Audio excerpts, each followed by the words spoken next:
ABC 10 News at 7 starts now. They had such a bright future, and it's been taken away by this lady, and we don't know why.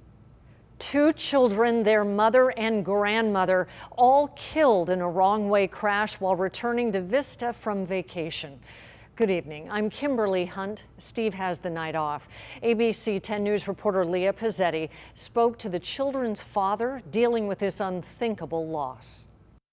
They're good kids. They love the trampoline park. They love the beach. Sam Homon says his kids, Zachary and Lily, loved to spend time with family. Zachary, 12 years old, had a creative and kind heart. He loved to build. He's just a smart little boy, very creative, wanted to be an architect. His imagination was off the rack. Lily, like many 8-year-old girls, He loved makeup and dancing and her dolls. And she loved to draw. She loved to draw. The kids went to visit their mom, taking a trip to Ohio to visit their grandma.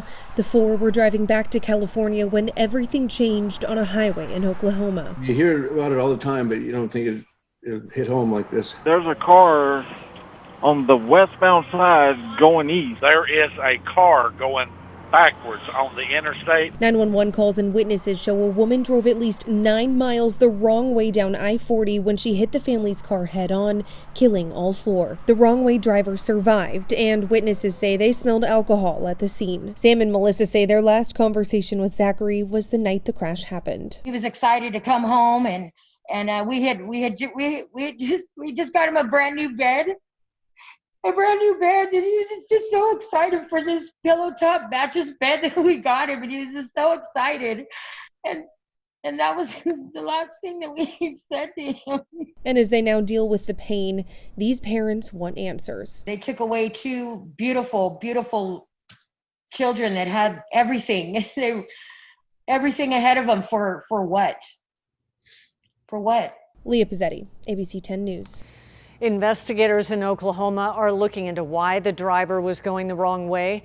They will be looking at medical history, driving history, and blood samples. And turning now to coronavirus, don't expect a vaccine until next year. Our Vanessa Van Hefty explains why the governor says supplies will be limited even if a vaccine is approved in the middle to next month. Governor Gavin Newsom today saying he's doubling down on any FDA-approved coronavirus vaccine. One of 5 states launching their own teams to independently study the findings. Newsom says the state will not roll out a vaccine until his team says it's safe to do so. Question I often get is, are you going to take someone's word for it as it relates to vaccines? Of course, we don't take anyone's word for it. We will do our own independently reviewed process with our world-class experts that just happen to live here in the state of California. One of those world-class experts is from San Diego. A treasure trove of experts from UCLA, UCSD, San Diego. The vaccine will require 2 doses spaced weeks apart for a 1-2 punch. Phase 1 will be in very limited batches, likely only available to healthcare workers. Moderna and Pfizer are leading the charge in large-scale clinical trials. Newsom says the state is already working on hurdles like logistics and storage requirements, which will be a massive undertaking. These vaccinations require ultra-cold storage of 70 degrees Celsius, below 70 degrees Celsius. So it requires dry ice. That's top of our agenda. Newsom says don't expect the vaccine anytime soon. For the masses, it may be a while. And we don't anticipate mass availability until 2021. The question for all of us is that in the first quarter, second or third quarter of 2021? My answer to my own question is yes. Yes, and yes. It just simply depends who you talk to. Vanessa Van Hefty, ABC 10 News. UCSD confirmed its involvement in the study, and we've requested an interview with the doctor who will be studying the vaccine before it's rolled out here in California. Here are the latest numbers. The county reported 380 new cases today, bringing our total to 52,700. No new deaths were reported, which is typical for a Monday, so that total stays at 853. Tomorrow, students will return to class at normal capacity capacity in the Vista Unified School District. The district says safety measures will be in place, including required facial coverings and enhanced cleaning. Many teachers are not happy with the reopening plan, but we are told the Vista Teachers Association does not plan to take any actions right now. You can stay on top of any new developments with coronavirus by downloading the 10 News app. A free version is available in the App Store.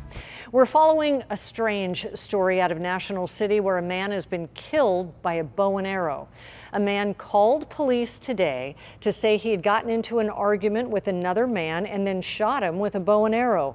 It happened around 2:30 near the trolley tracks on 18th and Wilson. The person hit died at the scene. Police say there was also a woman involved. Everyone is believed to be homeless.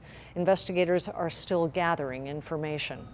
And police are investigating the discovery of a body near a trail by Miramar National Cemetery. Someone called police to report the body this afternoon. Right now, investigators are not releasing any more information on this. And we are learning more about a deadly shooting involving police this morning. Officers responded to a 911 call about a man described as paranoid who was breaking things with a curtain rod at a home on Ocean View Boulevard in Mountain View. The man ignored requests to exit peacefully, and officers say he ran at them holding the metal rod.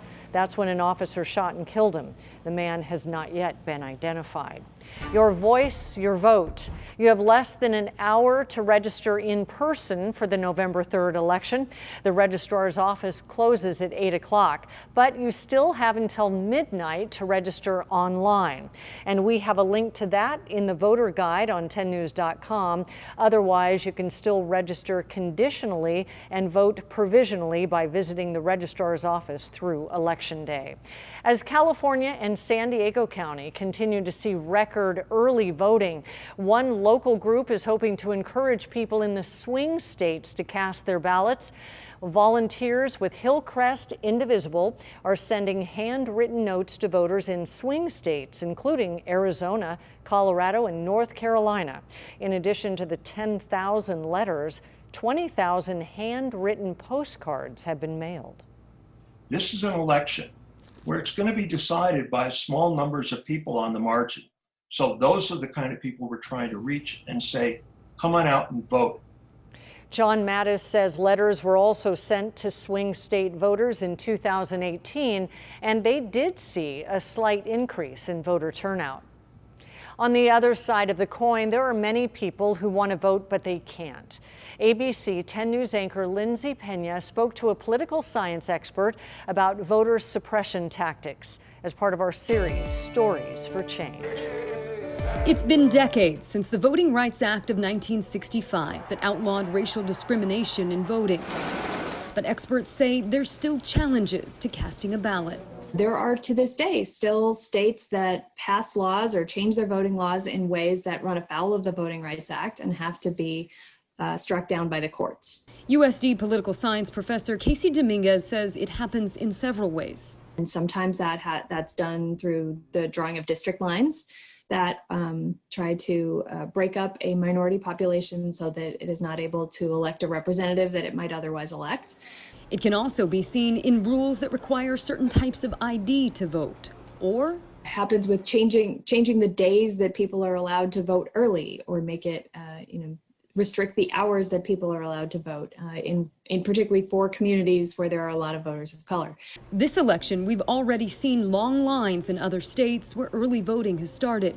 They are disproportionately in communities of color where those long lines, you very rarely see that in affluent white communities.